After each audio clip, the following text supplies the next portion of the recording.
Ah, the land of the free and the home of the tariff. As we dive into today's political theater, it seems the Senate Democrats have once again rolled up their sleeves to take a swing at President Donald Trump's emergency declarations. Yes, folks, they're back at it, this time with a focus on his tariffs against our friendly neighbor, Canada. Who knew maple syrup and ice hockey could invoke such legislative passion? Leading the charge against Trump's tariffs is none other than Virginia's own Tim Kaine. This man seems to have a knack for these things, doesn't he?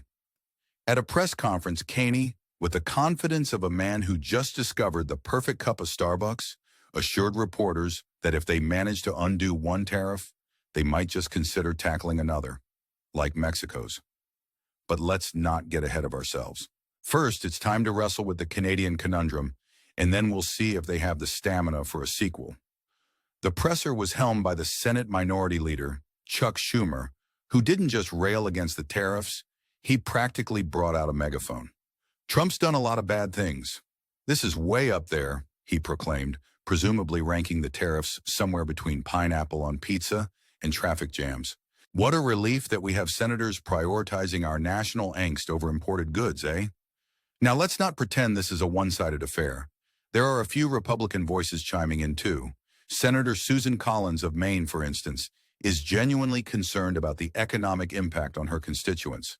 She painted a grim picture of rising prices at the grocery store and gas pump, a scenario that could leave Mainers choosing between lobster rolls and heating oil. The horror. And then there's Senator Rand Paul, a known critic of tariffs even during the Trump era. Paul's joining the resolution with a sense of rebellion that's almost refreshing. A little diversity of thought in the Republican ranks never hurt anyone, right? Unless, of course, you count the daggers flying from Trump's Truth Social account.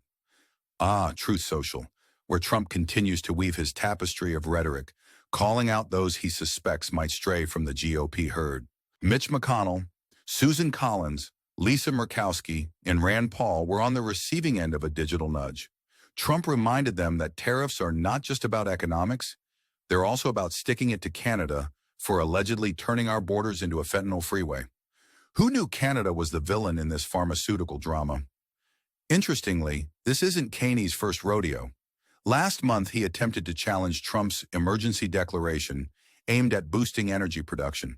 The resolution failed, with the White House painting Kaine as some kind of economy-wrecking villain from a dystopian novel.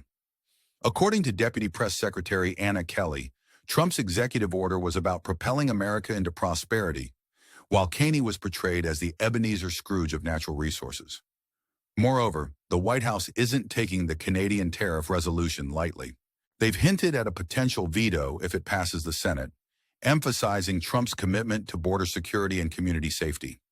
A senior official even questioned the logic behind Kaine's opposition, implying it was as perplexing as a riddle wrapped in an enigma. But let's get to the heart of the matter here. Is this tariff tussle truly about national security and the fight against fentanyl? Or is it yet another chapter in the ongoing saga of political theatrics? Your guess is as good as mine, dear viewer.